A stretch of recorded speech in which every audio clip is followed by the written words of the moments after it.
नमस्ते छात्रों। कक्षा 10वीं गणित प्रश्नावली 1.2 का हम आज अध्ययन करते हैं। प्रश्न क्रमांक 1 में का जो पहला प्रश्न है,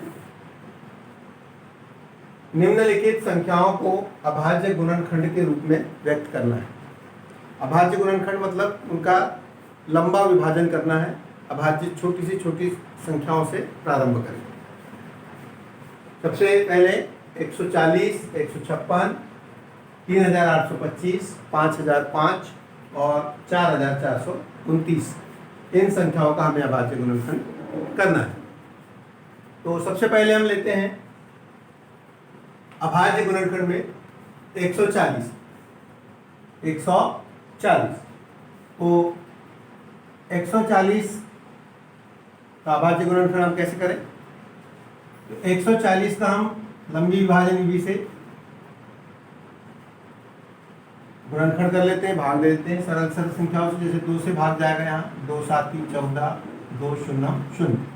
फिर 2 से जाएगा 2 या 6 बच गया 1 उतारे 0 तो 2 पंचे 10, 35 बार गया।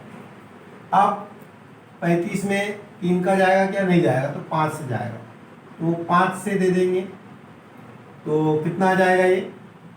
5 7 35। 7 में 1, 7 एकम 7। तो इस प्रकार से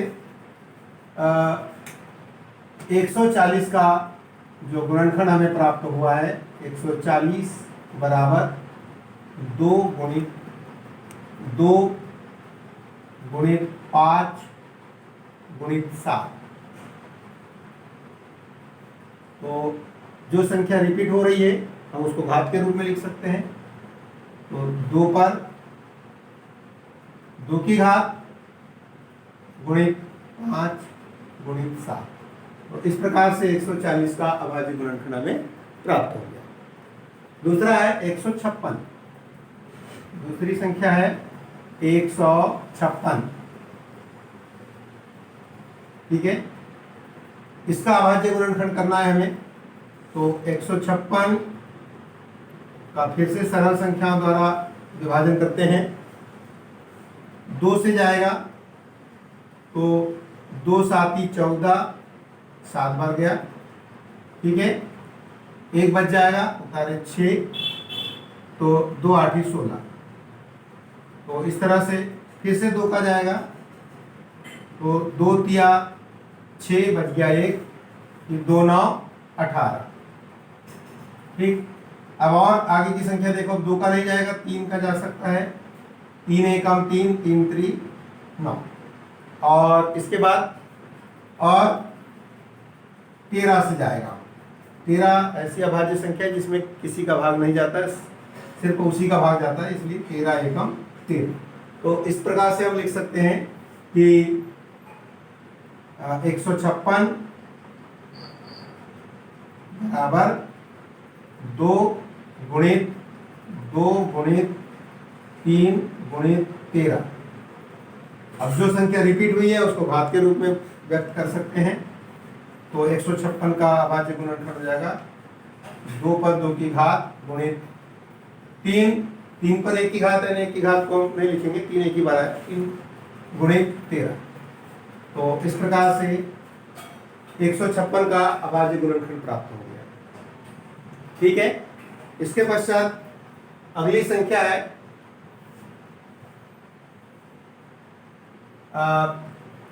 3825, तीसरी, यानी कि 3825 का अभाज्य गुणनखंड। तो इसके लिए भी हम लंबी प्रक्रिया अपनाते हैं सरल गुणनखंड से।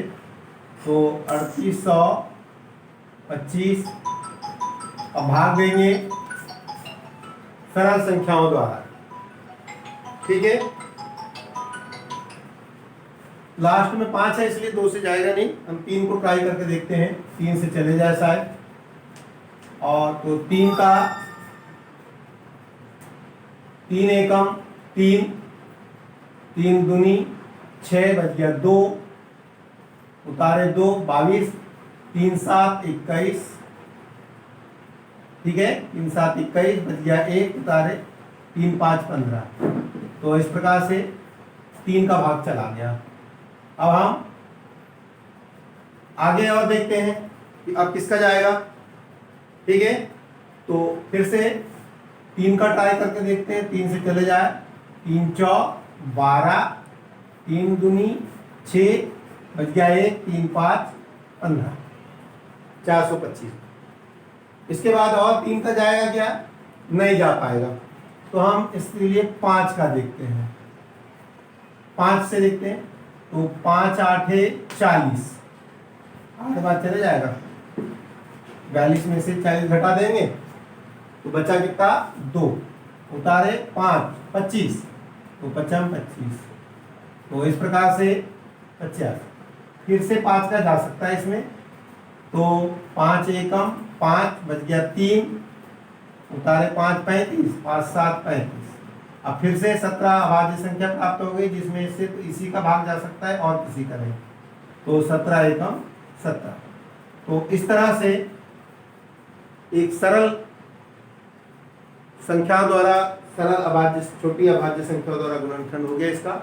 और इनके जो गुणनखंड प्राप्त हुए तो लिखेंगे इसको हम इस रूप में, 38 125 बराबर 3 गुणित 3 गुणित 5 गुणित 5 गुणित 17। तो ये दो बार रिपीट हुआ है, तो इसको घात के रूप में भी लिख सकते हैं, ऐसा भी लिखेंगे तो चल जाएगा, लेकिन ये तो 3 पर 2 की घात गुणित 5 पर 2 की घात गुणित 17। तो इस प्रकार से इसका हमने प्राप्त कर लिया अभाज्य गुणनखंड इसका 3825। उसी तरह से 156 का, और ये 140। अब अगली संख्या है 5005, चौथा। चौथा देखिए, इनको बंद कर दे सर।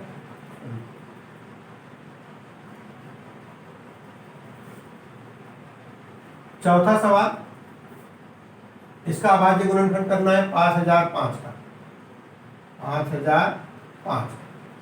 इसका भी हम सरल गुणनखंड करते हैं। तो 5005 किससे जाएगा, ये 5 से जाएगा, 5 एकम 5, 5 शून्य 0, 5 शून्य 0, 5 एकम 5। फिर क्या हो जाएगा, अब किससे जाएगा, 7 से जाएगा, 7 एकम 7, बच गया कितना 3, उतारे 0, 7 3 21, 7 चौक 28, 7 चौक 28, बच गया कितना 2, उतारे 1, 7 3 21। तो इस तरह से 7 का 143 बार चले गया। अब देखते हैं 7 के बाद और किसका जा सकता है। 9 का जाएगा क्या, नहीं जाएगा, ठीक है। तो फिर किसका जाएगा, 9 का नहीं, 11 का जा सकता है। 11 से देखते हैं, 11 एकम 11, 14 में से 11 गया, 3 बचेगा, और 3 11 तिया 33। अब ये 13 प्राप्त हो गया, जिसमें केवल 13 का ही भाग जाता है। तो फिर 13 से 13 एकम 13। तो इस प्रकार से 5005 का भी हमें गुणनखंड प्राप्त हो गया। कितना है, 5005 बराबर, इसको लिखेंगे, यहाँ कोई भी संख्या रिपीट नहीं हुई है। तो 5 गुणित 7 गुणित 11 गुणित 13। तो ये 5005 का अभाज्य गुणनखंड प्राप्त हो गया, ठीक है। अब इसके बाद और हम देखते हैं 74 पांचवा, 7000 429 का। इसका अभाज्य गुणनखंड देखते हैं। ठीक है, तो इसका भाजन करते हैं हम लोग। 74, 29 सरल संख्याओं से भाजन करते हैं इसका। तो लास्ट में 2 तो काम नहीं करेगा, 3 से ट्राई करके देख लेते हैं। 3 दूनी 6, बच गया 1, उतारे 4, 3 चौ 12, बच गया 2, उतारे 2, 3 7 21, बच गया 1, फिर लास्ट में आ गया 19। नहीं हो सकता है, इसलिए 3 से भी नहीं होगा, 5 से भी नहीं होगा। इसके लिए हम सीधे 17 का भाग जाता है इसमें, 17। ठीक है, 17 से 17 एकम 17, 17 दूनी 34, 17 तिया 51, 17 चौ 68। 74 में से 68 जाएगा, बचेगा 4 बार में, 17 चौ 68। अब कितना बच गया यहाँ पर? 74, 6 बच गया। अब उतारे कितना? 2, 62 हो गया। 17 का फिर भाग देंगे 62 में, कितने बार जाएगा? 17 तिया 51, है ना, 3 बार में 17 तिया 51, बच गया कितना? 11। फिर और उतारने की संख्या है, कौन सी संख्या बच गई है? 19, 9, तो ये हो जाएगा 119। ठीक है, तो कितना आ जाएगा? 17 पाना 85, 17 छक्के 102, 17 7 119, तो 7 बार में 119 प्राप्त हो गया। ये पूरा काम खत्म हो गया इसका। अब इसके बाद में अगली संख्या देखते हैं। अब 17 का गया, इसके बाद अब इससे बाद वाली संख्या का जा सकता है, तो और ट्राई करते हैं। 18 का तो जाएगा नहीं, सम संख्या आ रही है। 19 का जा सकता है, ट्राई करते हैं। ठीक है, तो 19, अभी 43 है, 19 एक 19, 19 दूनी 38, 19 के 57 ज़्यादा हो जाएगा, 19 दूनी 38, यानी 2 बार में जाएगा। तो कितना बच जाएगा अब ये? 19 दूनी 38, तो ये बच गया 5। ठीक है, और उतारे कितना? 7। ठीक है, और 19 दिया 57, 3 बार हो गया। इसका भी काम खत्म। अब फिर हमें प्राप्त हो गई कौन संख्या? 23। अब 23 एक ऐसी संख्या है जिसमें किसी का भाग नहीं जाता, तो स्वयं 23 का ही जाता है। 23, 23 एकम 23। तो इस प्रकार से 7429, 7429 का गुणनखंड हो जाएगा, implies that 7429 बराबर 17 गुणित 19 गुणित 23। तो इस प्रकार से इन संख्याओं के अभाज्य गुणनखंड हमने प्राप्त कर लिया। प्रश्न क्रमांक 2 का हल अगले वीडियो में देखेंगे।